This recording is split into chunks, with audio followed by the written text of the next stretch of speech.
I went to the Scotland-England game at Hampden, and it was a great day. Like, we were sitting, Foz and I were sitting with Rod Stewart and all his family. That's Richie Foster. He's in there. So Foz was buzzing because Rod Stewart across the dinner table was like, "You play for St Johnstone," and he was like, "Oh my God, I've been recognised by Rod Stewart." And then he went to the toilet, and Rod came over to me. I'd met him before, and he'd came over and said, "Oh, I've got so many questions I want to ask him." And I was like, "Well, just ask him." Rod Stewart was saying that? Yeah, right. So, and he was like, "No, but I can't. I'm too embarrassed." And I was like, "Just ask him. He will be buzzing that you want to speak to him."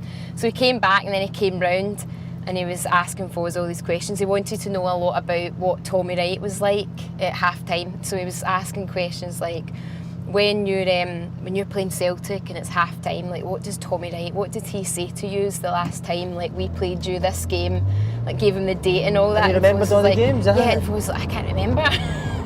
But yeah, so that was interesting. So we went to that game, and that euphoria, like the first free kick, but the fact that the identical one straight after just brought back all my love and the amazing memories of supporting Scotland, like the epic highs and then obviously the tragic lows when they equalised. A change of manager, John Collins comes in. First question, how impressive is his six-pack? Oh, it's impressive. There's no doubt about it. How many times did you see it daily? Well, you had an Under Armour top on that you used to walk about, and so you could see it through that like continually. And would you pull players up for not having that? I mean, well, when he first came in, you've heard the story. I mean, Yeah, look, when he first came in, it was a bit embarrassing. You know, there was a team meeting in the changing room, and it was, this is what I'm going to get you, so this is what you're going to get, and then taking you through to his manager's office. Sorry, I thought you were going to say bedroom. Taking you through to his manager's office and doing, like, you know, weighing you and doing like the body fats and stuff like that. And he's coming over and like, "Go on, get you one of them. That's what we're going to get you." You know, just a bit like, get the boys out and play. And then boys are coming back to the changing room like, "You're never going to fucking believe what's going on through there." What about on the training pitch? Was he better? Pish. Was he? Aye. See, this is the thing. You know, there's this myth that had sort of developed that the boys were like spitting the dummy out because it was like hard and it was like European style training and all that. It was pish. Yeah. It was slow. The tempo was crap. It was, you know, it was like you do like shooting drills that were like the full length of the park. You know, pass, have a shot, and you're like, what is this? In a game, What is this? You know, so it was the training that the boys were like. It wasn't the intensity, or it was because it wasn't intense. Right. And the training was just like, you weren't learning anything, you know? And this is a guy who, you know, when he walks in the changing room, instantly commanded respect because of what he'd done as a player. And when he talks about the game, or when I used to see him on the telly and talking about the game, he seemed like he has good ideas, but his interpersonal skills and being able to relate it and talk to folk, that was just... So see, even as a young guy, would you be the one that would have to say something? Do you know, like, so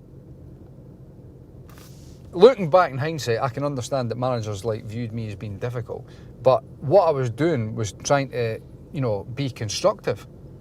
And weak characters find it difficult to be able to like handle folk that have got an opinion. The cup final went away to Marbella, and at this point it was like, it was bubbling under the surface. Boys weren't happy, and went away to Marbella, and it was like all these sort of like rules in place. You can't do this, can't do that. Be in your room at this time. Do this, do that. And it was just like that. Boys are like, it's a youth team, and I'm not being funny. Like, as I said before, you know, especially when I was playing, I barely drank. I wasn't a big drinker at all. And like the boys, the first night we got there, they were like, "Oh right, well we'll go down to the harbour." So everyone was like, "We'll go down now."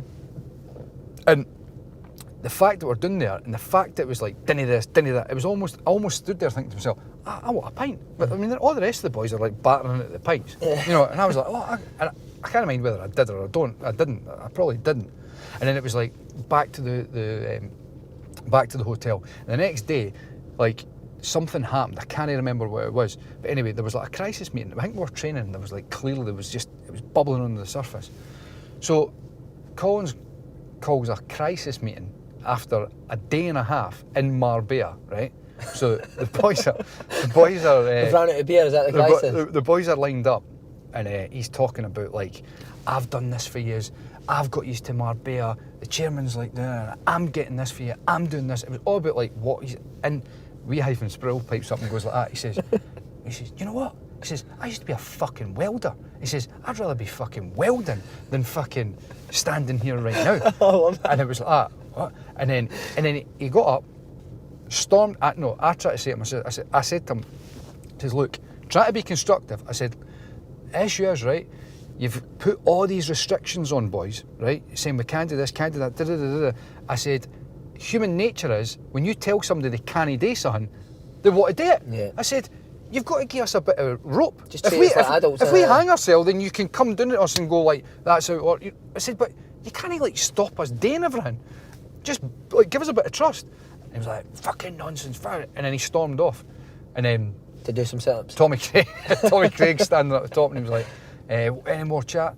And Bruni was like that. He says, well, what do you mean any more chat? He says, he's fucking upsticked and fucked off. He says, he won't even listen. You know, he's asking us what the problem is. He says, and he's just fucked off. What motor did Water drive? Range Rover. Was it? Aye. He's a daddy. Big Range Rover. I nobody else had a Range Rover because he'd won.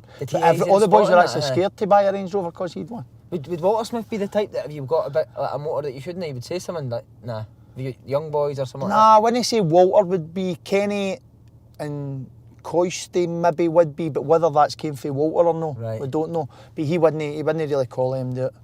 Did you ever but get driving Walter's that motor? far. Aye, when I signed, I was in his motor. Oh, yeah.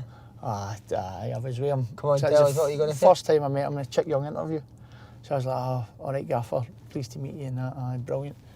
And he'd speak about football a wee bit, and I'm like, why talk us through that Chick Young interview, please? Did you? And he just laughed. Aye, looking back, what am I doing? Did you say please? Aye. I scared him. He's just a complete gentleman, likes a laugh, good laugh, and very, very grounded for the amount of success. Did he hear music on? No. Which I wouldn't have minded because there was a wee bit of silence at times. Was it? Oh no. No. It's funny, we were in Tenerife at Christmas there, and we're sitting at Hard Rock Hotel, and I'm standing at the bar, and who walks in but Gaza? Right. So Gaza used to live up the road for me in Cobarkin. Right. So I'd met him a couple of times, but I don't think he knew who I was. I think he just saw someone at the bar and felt obliged to talk to them. And he came over and he started talking away to me. And my wife came over, and after he left, she went, who the fuck was that? And I said, do you not recognise him? She said, aye, that's one of those old ravers for the food bar, isn't it? The years have caught up with him. I said, that was Gaza. So, oh my God. She thought it was some guy that was still stuck in 1997 with his hands in the air. You know? See on that, like, see what you're talking about the stress and that, has there ever been a time where you thought, this is too much? No, there's times when you're under pressure, and I really, and everybody, by the way, I can only speak personally, I don't feel the pressure. I get annoyed with myself if I make a mistake. Yeah. I get annoyed with myself, I put myself under pressure, but I never think it's too much, and I can't deal with this, or I don't want to do this, you know. And the biggest pressure I've ever been under, I remember back in 2013, it was Easter Sunday, so I'm building up domestic appointments, they're getting higher profile, so Celtic were on course to win the league and they were playing away to St Mirren. I've had a beast. I've had a beast. Too many eggs in the moment. Tell you, that treasure hunt's killed me. So I didn't have a good game, right? So both teams were killing me, and I've made a crucial decision that's allowed St Mirren to give a penalty late on. Simulation, it's the edge of the box, and it's allowed St Mirren to equalise. So, and then Daniel Lennon was the manager of St Mirren at the time, Neil Lennon was the manager of Celtic at the time, so the two of them are killing me. The two of them are killing me in the media. And that, I'm going to a family dinner for Easter Sunday, and then I might be going to one of my pals' stag do's. We call him Stephen, the wee guy went through the course with me. We help him? No, he's picked a stag do in Dundee. Oh. What the hell did you go to Dundee? What was the budget for the stag do? Oh, I tell you, cutbacks, honestly. So we're going to Dundee, so I go to my family. So I come in after the game, first of all, my phone's fucking red hot. I'm like, so you know right away there's a problem here. Who's it that's texting you? Just Pals are refereeing, pals outside the refereeing, with a bit of winter weather here. So, and see when you come in for a game and you've got hundreds of messages, there's something right. So I went, all right, then the Observer comes in, there's a couple of things I need to review. I already know, people have told me. Went, all right, okay, so I know it's not going well. So I go to my family dinner, and then I go up the road for that, and I'm thinking, am I going to go to this stag do in Dundee? Because of the game. Aye, and that's what it is, because I mean, you're on that loop in Sky Sports every 20 minutes, the same clips, the same interviews. I went, so I'm going to go up. So then, little did I know, we're meeting in a sports bar. So sitting in a sports bar, and it's just my fucking mistakes that keep looking run. Could you and the boys have a laugh about that? Aye, we're a good bit of banter. But I think there was even guys there. Aye, I'll see him when he comes up here. But guys were all fine when we got there. If you see Billy Connolly live, if you watch him on the telly, if you see him in a chat show, if you watch one of his old VHSs or one of his old DVDs, the one thing about Billy Connolly, and you can't say this about, I think, any other comedian, there's always at least one bit in it when you know you'll be reduced to tears of laughter. There's always with Billy, there's always that, you know. And I had the pleasure of seeing him live twice. Once in Motherwell as well. He was doing a bit of filming out here. See one of the plays that he'd done, the TV dramas, you know. That must have been when he was struggling. It was no, just that they were filming out here. Okay. So he thought, I'll chuck in a wee performance down at the Civic Centre. And me, in the back of the motor, because I didn't drive then, one of my mates at the wheel, a quiz I used to run for my mate in a hotel in Motherwell. We were back my mate's motor after it one night, dropping some of the boys off. One of the boys was driving, and we nearly killed Billy Connolly. No way. About 500 yards from here, round at Catherine Street, right? Billy Connolly, as I say, because he was doing filming, bit of late night filming.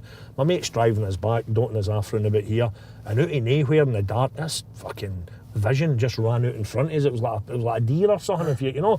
And fucking screeched on the brake. We got a wee wave to the person as if to say sorry, and we drove on. And it was only as we drove on, it's that I looked round. It's fucking Billy Connolly. So can you imagine the reaction? I would have get to blame it, because I would have been the only one that MD would have known in the motorway. I had to do a headline out of me: Tam Cowan kills Billy Connolly. Can you imagine? You'd have had to emigrate to Pluto or something, you know what I mean? Ever see the hairdryer in full flow? Well, aye, a number of occasions. I remember I was playing a under-21 game, Scotland under-21 game, so I was back up the road. I think it was Northern Ireland. I've told the story a few times. I think it was Northern Ireland at St Mirren, and we were 1-1 or something late on, and we were battered down, like just frustrated. Anyway, I slid and won the ball. The ref's given like a free kick, and I was raging. And I picked the ball up, and I went to like slam it into the ground. And as I went to throw it, it was wet, and it sort of came flying out my hand. So I went to throw it in the ground, and it came flying out my hand and hit the ref. Oh, no. So the ref's like sent me off, and I was like, oh fuck. So anyway, I thought, right, I've sent off, I'll just deal with it. So drive back down the road. That training the next day, getting changed, going upstairs to go to breakfast, and the gaffer's like, you in my fucking office now. And I was like, oh shit. So he's like, he called me through, and he was like, you think I wouldn't fucking know? You think I'm fucking stupid? And I was like, what? He went, if you ever fucking do something like that again, he says, I didn't care whether you're up the road or fucking playing for United, because you're always representing this club. If you ever do something like that again, you will be out that fucking door quicker than your arse can fucking touch it. And I was like, all right, aye. He says, I didn't care how fucking well you're respected or how fucking far we think you're going. That's you. You're fucking done. I've got a proposition for you. Obviously, you've done the big Hampden, but fancy doing a Peterhead game? Peterhead? Yeah. I've not been asked. Well, this is me asking you. You want to know what the club's anthem is? What? We sing when we're fishing. What's that? So it's a big fishing village, so that's what the Peterhead song is. Do you want me to sing it for you? If you want. Well, we will sing when we're winning, and we'll sing when we're fishing, and we'll sing louder than you.